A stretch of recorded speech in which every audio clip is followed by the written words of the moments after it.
Lucius Cornelius Sulla. Sounds like a guy who might sell you fruit at the market, right? Don't be fooled. This man wasn't stocking shelves, he was stocking enemies. In 88 BCE, when Rome denied him power, Sulla did the unthinkable.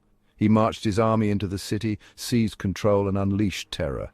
But here's the twist. He didn't end up in exile or face a bloody death. Sulla didn't just win, he walked away. How did he do it?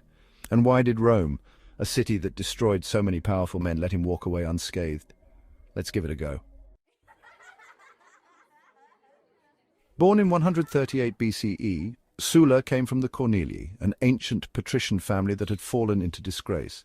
Imagine being from a royal bloodline with no money, no power, and no influence. That was Sulla's world, but hardship breeds ambition. Sulla was intelligent, charismatic, and ruthless when it mattered. He wasn't afraid to get his hands dirty to climb Rome's political ladder. By his 20s, he aligned himself with Rome's great generals and fought in the Jugurthine War in North Africa. Here Sulla's brilliance shone. He captured Jugurtha, Rome's enemy king, using cunning diplomacy, not bloodshed. More importantly, he learned a vital lesson. Power doesn't come from glory or recognition, it comes from results. But despite his success, Sulla's rise wasn't easy.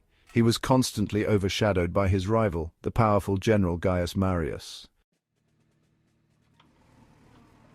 Fast forward to 88 BCE. Sulla, at the height of his career, was stripped of his military command by political enemies. To a Roman general, this wasn't just a slap in the face, it was a death sentence. Sulla's response? Unprecedented. He turned his legions around and marched on Rome itself. Picture the scene. The eternal city filled with soldiers, senators fleeing in terror, chaos erupting in streets once thought untouchable by war. Sulla broke an unspoken rule that had held Rome together for centuries. Power, he proved, belonged to whoever had the strength to take it. Once in power, Sulla didn't waste time. He unleashed the proscriptions, public hit lists, naming his enemies. Protect someone on the list, you'd be killed. Kill someone on the list, you'd be rewarded. It was brutality on a scale Rome had never seen. Thousands died and Sulla's enemies were wiped out. But here's the question that still divides historians. Were the proscriptions pure cruelty? Or did Sulla see them as a necessary evil to purge Rome of corruption? Sulla believed the Republic was broken, its politicians corrupt, and its system teetering on collapse. He may have thought he was saving Rome by shedding its dead weight.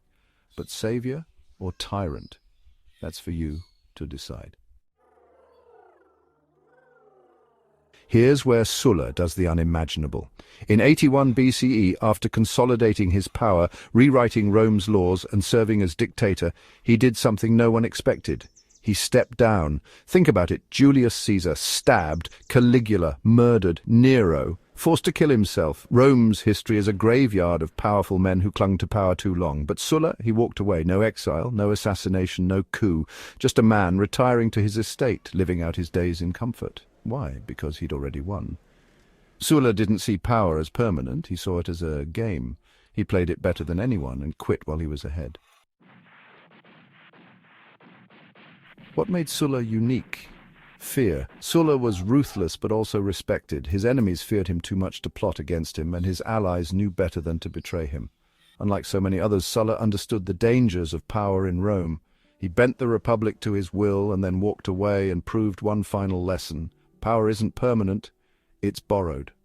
And the truly powerful, they know when to give it back. Sulla's story also sets the stage for the chaos to come.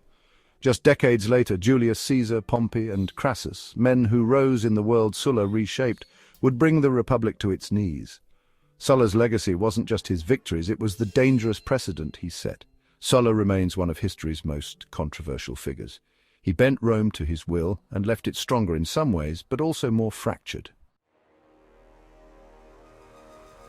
Lucius Cornelius Sulla lived, conquered, and retired from the most dangerous game of all, Roman politics, over 70 years before the birth of Christ. He remains one of history's most controversial figures. Was he a savior, a tyrant, or simply a man who understood power better than anyone else? I want to hear your thoughts. Drop a comment below. Was Sulla justified in his brutality?